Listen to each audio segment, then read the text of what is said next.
Hello everyone, this is Callie Beard of KarmicTools.com, and this is your weekly forecast for June 6th through the 12th of 2021. And this week it has some pretty interesting alignments, including our new moon solar eclipse in Gemini.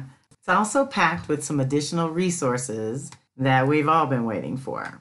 So we kick off the week on Tuesday, June 8th, with the Venus Circle, which is happening in Cancer at the third eye chakra, where we're doing our reclamation this month. The story was so powerful and poignant that Sister Shaman Maria asked me to share it on Instagram. So I found a way to do that to invite others to join us. But for anyone with Aries, Libra, or Cancer, Capricorn in their charts that's activated, this is a very important alignment with Venus and the Moon. That technically happens on June 12th, but we hold the class a couple days before that on June 8th. Tuesday night, 9 o'clock Eastern, 6 o'clock Pacific, and it will be recorded if you can't be there at that time, so you can get the replay.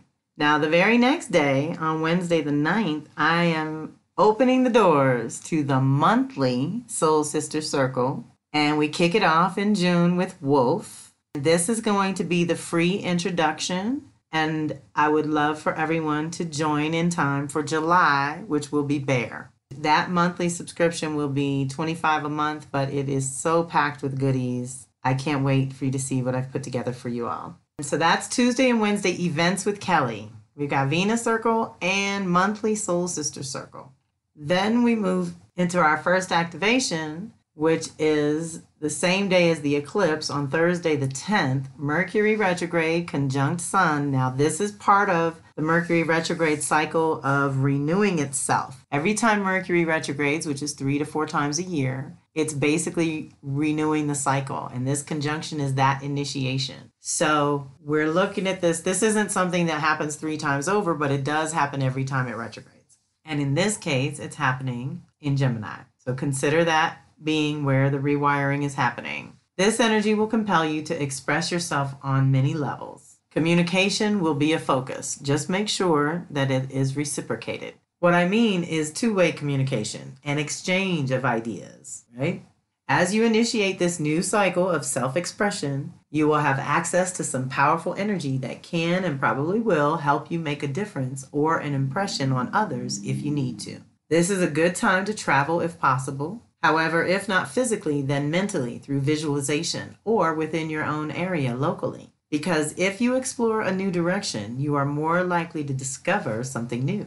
This energy opens you up to a download of more information than usual too, so pay attention. If you are solid and organized, you may even gain some much deserved recognition from others that you have earned through your individual efforts. So basically, I would say when Mercury or the Sun touches Mercury, Sun, Moon, Venus in your chart, it's when we're our most magnetic. This is when the lights in the sky are together and bright. But it's also a reset of the cycle of how we express ourselves. And we can all use that. But you can also look at it as how you express through your Gemini department of life. So for example, Gemini rules my 7th house, and I am most definitely engaging with others in altogether new and different ways. And that's what the Venus retrograde in Gemini did to me. That's what these eclipses in Gemini and Sag are doing to me. And anyone else that's got a Sag rising having Gemini rule the 7th. That's where the shakeup is right now, is in your Gemini Sag department. Now, mind you, it's moving along, and by the end of the year, we're going to have the last eclipses in this series, and it's going to shift to Taurus, Scorpio. So be ready for that. Right now, I look at it as we're being opened up to new ideas and possibilities that in the next go-round of eclipses that it shakes up is going to be in our real world, in our everyday lives, where we have to work these new ideas and concepts into the routine in a way that's sustainable. That's what Taurus Scorpio brings up for us. We get very practical with our power and our resources and how we're using everything in real time. So in the meantime, we're still in exploration of new consciousness and new realms and new possibilities, and that is what the new moon solar eclipse in Gemini can reset for us. This new moon can activate some radically new ways of thinking, learning, and expressing. How we process information and what we allow in, meaning into our field of resonance, into our personal space, or into our consciousness. Deep breath. Now that the collective field is so infinitely open, You are encouraged to fortify and rely on your own filters, boundaries, and systems for living. It is a time to live your own truth within the context of the larger collective truth. Gemini always activates this lesson of choice. And now that we have so many choices, some more than others, of course, we have to have a way of making the best choices for self.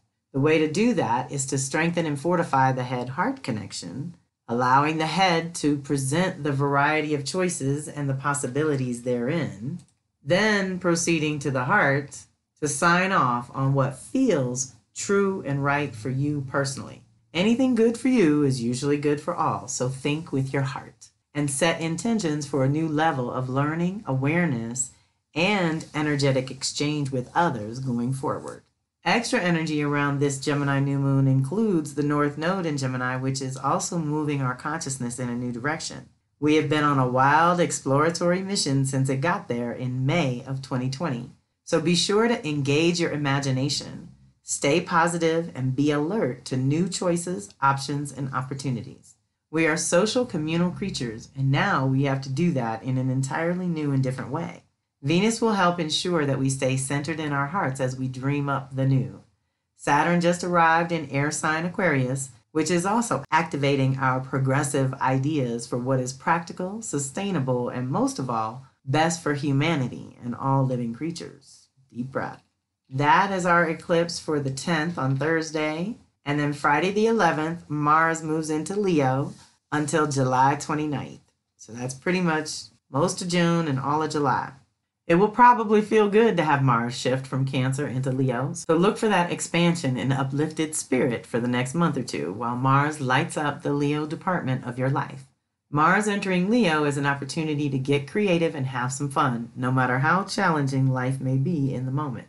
This energy helps you magnetize your desires when you shine the light of your authentic self. This is the placement of knowing who you are, who you want to be perceived to be, and how you want to express, experience, and obtain your heart's desire. If you have been over-accommodating to others, giving until you're exhausted, this energy will give you permission to pull inward to do some much-needed pampering and self-care. Reconnect with your true value and worth, and know that when you express your true self, you magnetize abundance and support.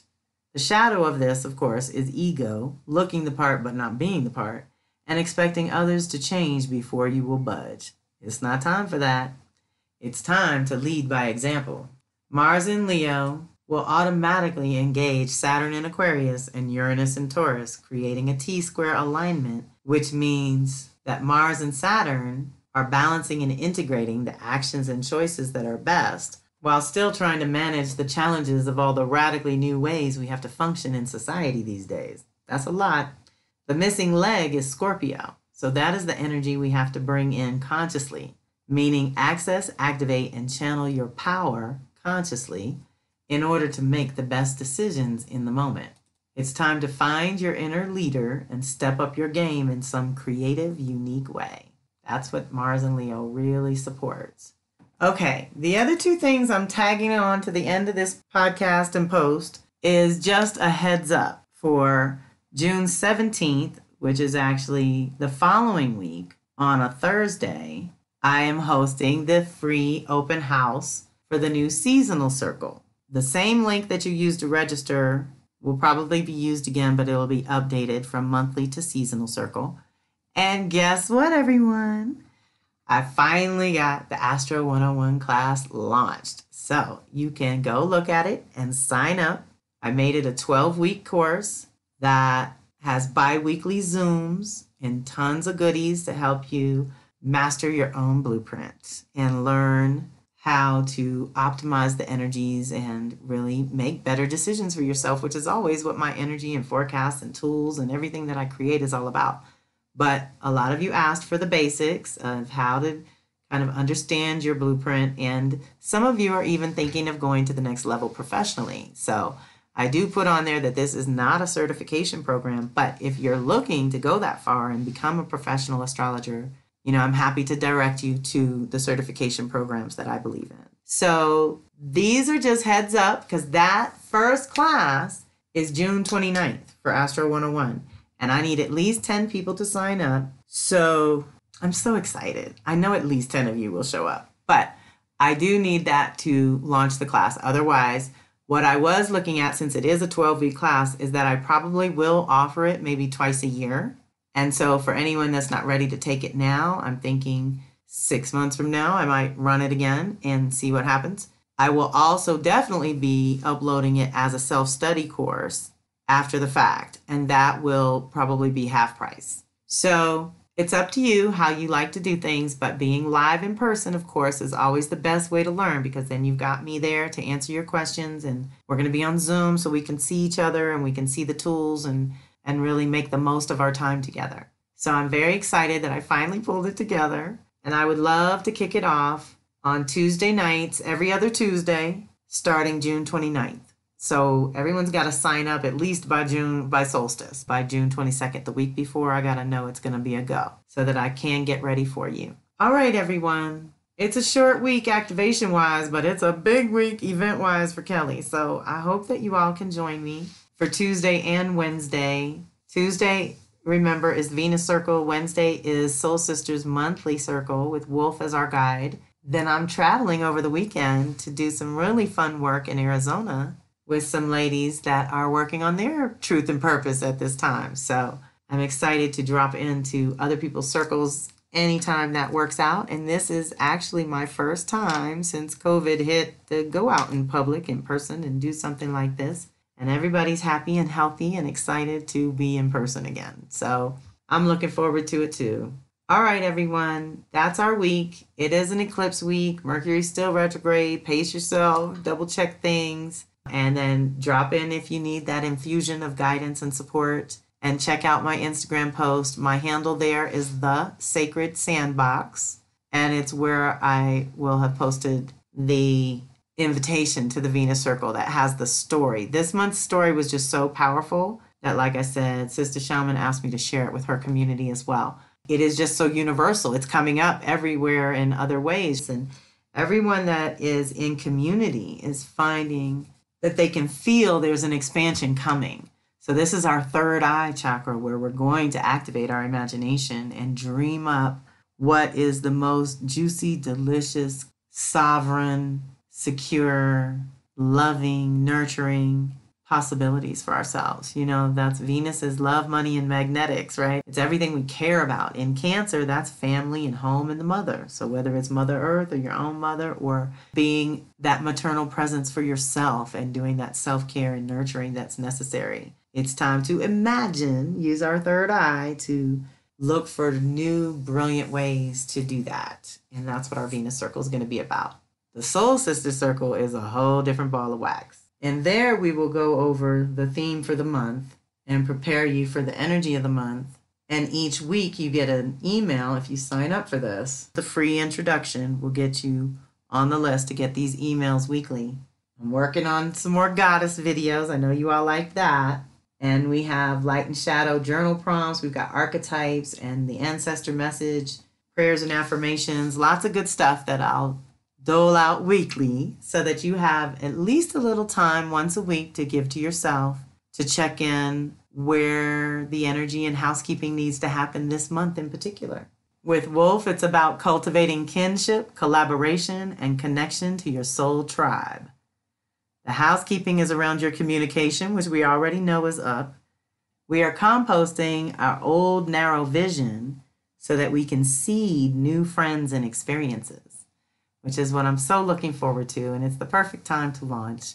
I want to thank everyone for your patience and understanding while I put it together, but it was well worth the wait, and I know you're going to love it. And so hopefully you all will register and sign up for that too. All right, everyone. Thank you so much for being part of my community. Thank you for listening. This is Kelly Beard of Karmic Tools signing off. Have a fantastic week.